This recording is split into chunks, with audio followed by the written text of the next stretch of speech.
Halo sahabat Wikipedia Channel, masih bersama daftar Wikipedia Channel. Wikipedia Channel persaingan Hamas patah. Persaingan Hamas patah adalah suatu fenomena politik berupa persaingan antara dua kekuatan politik Palestina, yaitu Hamas dan Fatah. Persaingan atau rivalitas antara kedua partai politik ini, Palestina itu bukan hanya persaingan politik, kekuasaan semata, tetapi juga persaingan ideologi, visi, dan cara perjuangan. Meskipun keduanya masih tetap memiliki satu persamaan, yaitu kemerdekaan Palestina. Ketika Hamas memenangkan pemilu di Palestina pada tahun 2006, Amerika Serikat memutuskan untuk melakukan boikot terhadap perekonomian Palestina. Boikot yang dilakukan oleh Amerika Serikat itu membuat pemerintah Palestina di bawah Hamas mengalami banyak kesulitan ekonomi seperti tidak mampu membayar gaji pegawai negeri dan juga aparat kepolisian Palestina. Krisis ekonomi di Palestina itulah yang kemudian mendorong bahwa Hamas harus memperbaiki hubungan dengan Fatah. Lanjut ke buntuan politik dan boikot ekonomi Amerika Serikat. Keinginan untuk menciptakan suatu pemerintahan bersama antara Hamas dan Fatah nyatanya banyak mengalami kendala. Setidaknya ada 3 hal yang membuat normalisasi hubungan Hamas dan Fatah tidak berjalan dengan lancar, yaitu Hamas diminta untuk mengakui Israel. Hal ini tetap ditolak oleh Hamas karena itu artinya bertentangan dengan cita-cita dan ideologi Hamas. Hamas diharuskan untuk meninggalkan perjuangan dengan kekerasan atau perang. Hal ini juga ditolak oleh Hamas, karena bagi Hamas perjuangan dengan perang adalah perjuangan yang suci, jihad, dan sekaligus memberikan tekanan yang lebih besar bagi Israel. Hamas diwajibkan untuk mengakui semua perjanjian yang dilakukan oleh Fatah dan Israel sejak era Yasser Arafat. Hal ini ditolak oleh Hamas karena pengakuan terhadap perjanjian dan diplomasi dengan Israel dianggap melanggar nilai-nilai ideologis perjuangan Hamas. Penolakan Hamas terhadap syarat-syarat yang diajukan oleh Fatah membuat situasi politik di Palestina menjadi tidak stabil dan mengalami kebuntuan. Akibatnya tentu saja persatuan nasional Palestina yang tidak kunjung tercapai. Puncak dari kebuntuan politik ini adalah ketika Presiden Palestina, Mahmud Abbas, menyeruakan untuk dilakukan percepatan diadakannya pemilu di Palestina.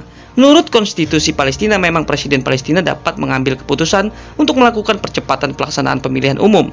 Sikap politik Presiden Mahmud Abbas itu kemudian memacik reaksi dari pihak Hamas. Hamas melihat keputusan Presiden Mahmud Abbas sebagai upaya terselubung untuk melakukan kudeta terhadap pemerintahan Hamas. Sementara Mahmud Abbas mengatakan bahwa percepatan untuk segera melakukan pemilu di Palestina adalah upaya untuk mencari jalan keluar bagi kebuntuan politik antara Hamas dan Fatah, sekaligus menyudahi boikot ekonomi dunia internasional yang dipimpin oleh Amerika Serikat. Lanjut ke deklarasi Mekah.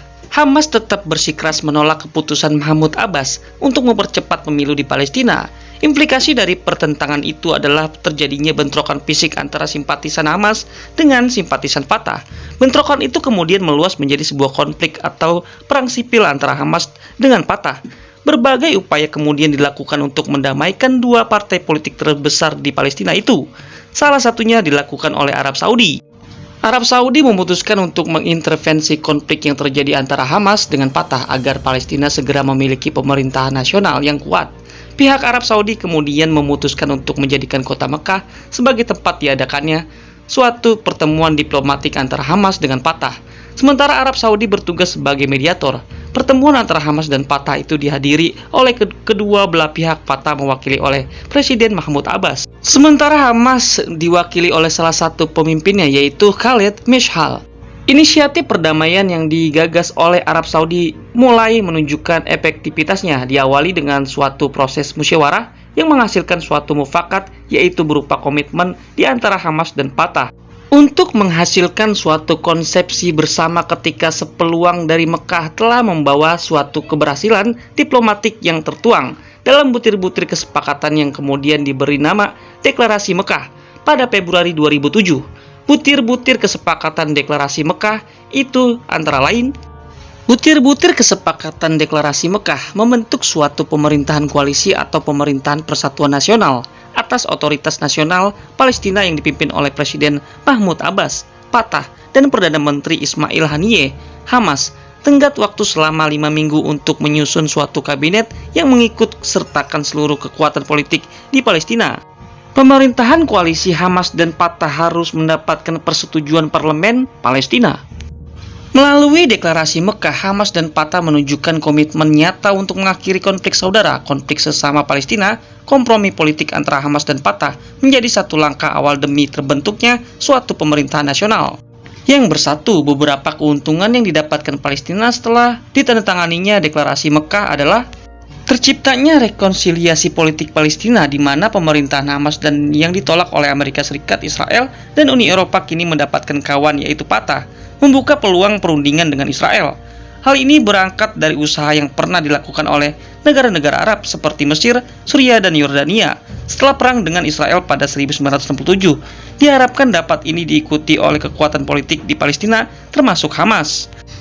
Boikot ekonomi yang dilakukan Amerika Serikat dapat segera diakhiri karena tidak ada alasan bagi Amerika Serikat untuk memboikot Palestina bila Hamas sudah tidak melakukan aksi-aksi kekerasan. Keberhasilan deklarasi Mekah juga ditunjukkan oleh beberapa faktor dalam menyelesaikan rivalitas Hamas dengan Fatah. Dalam hal ini, Arab Saudi berhasil menggunakan Mekah sebagai suatu simbol dan metode pendekatan yang baik untuk menyelesaikan konflik Hamas dan Fatah. Pendekatan-pendekatan itu antara lain adalah pendekatan agama. Mekah yang merupakan kiblat umat Islam di seluruh dunia menjadi suatu simbol yang mengesankan bahwa konflik antara Hamas dan Fatah adalah permasalahan internal umat Islam, khususnya umat Islam di Palestina. Pendekatan budaya, Mekah yang menjadi bagian dari teritori Arab Saudi itu juga merupakan simbol dari kolektivitas bangsa Arab. Karena Palestina adalah juga bangsa Arab, maka pendekatan politik melalui kebudayaan Arab menambah efektivitas perundingan damai antara Hamas dengan Fatah.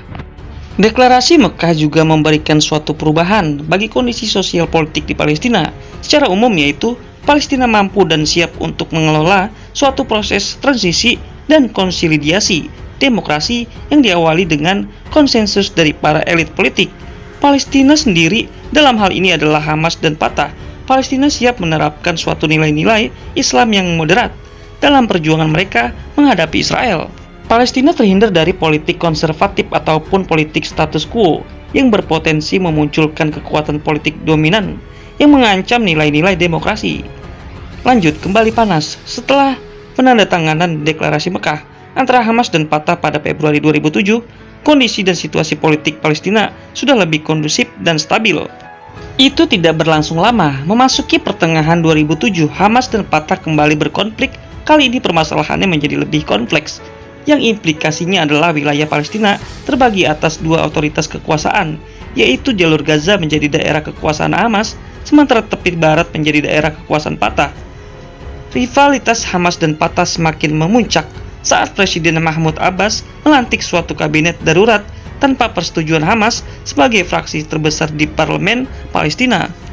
Semua menteri yang berasal dari Hamas dicopot, termasuk Perdana Menteri Ismail Haniyeh, dan kemudian Presiden Mahmud Abbas menunjukkan salam payat dari independen untuk menjadi Perdana Menteri Palestina. Selain itu, Presiden Mahmud Abbas juga membubarkan pemerintah koalisi hasil deklarasi Mekah dan kemudian mengeluarkan peraturan bahwa Hamas adalah organisasi dan partai terlarang di Palestina. Sejak saat itu, Hamas dan Fatah kembali bertikai sampai hari ini. Terima kasih untuk sahabat Wikipedia Channel yang sudah menyaksikan ulasan dan rangkuman artikel tentang Wikipedia persaingan Hamas dan Fatah. Untuk mengakhiri ulasan dan rangkuman artikel Wikipedia Channel, memahami sejarah merupakan cara yang bagus untuk mendapatkan perspektif baru tentang kehidupan. Kamu bisa mendapatkannya satu di antaranya dengan membaca dan memaknai kata-kata bijak seputar sejarah. Meski masa lalu kita harus mempelajari sejarah untuk memahami bagaimana kita menjadi siapa kita dan apa yang kita percayai hari ini.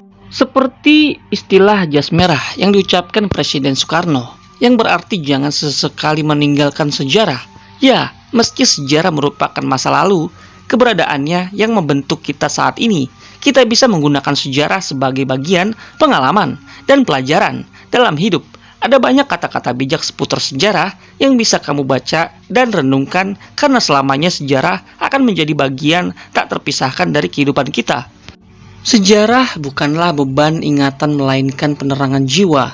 Dari John Delbert Exton. Bahwa manusia tidak belajar banyak dari pelajaran sejarah adalah yang terpenting dari semua pelajaran sejarah. Aldous Huxley. Sejarah adalah siapa kita dan mengapa kita seperti ini. David McCullough. Jangan pernah ragu bahwa kamu dapat mengubah sejarah. Kamu sudah melakukannya. Mergi versi. Revolusi adalah lokomotif sejarah. Karl Marx. Terima kasih untuk sahabat Wikipedia Channel yang sudah menyaksikan video dan rangkuman artikel ulasan Wikipedia Channel persaingan Hamas Fatah. Semoga rangkuman dan artikel ulasan ini bisa mempersatukan Hamas dan Fatah, Palestina dan Israel. Terima kasih untuk sahabat Wikipedia Channel. Sampai berjumpa kembali di daftar Wikipedia Channel.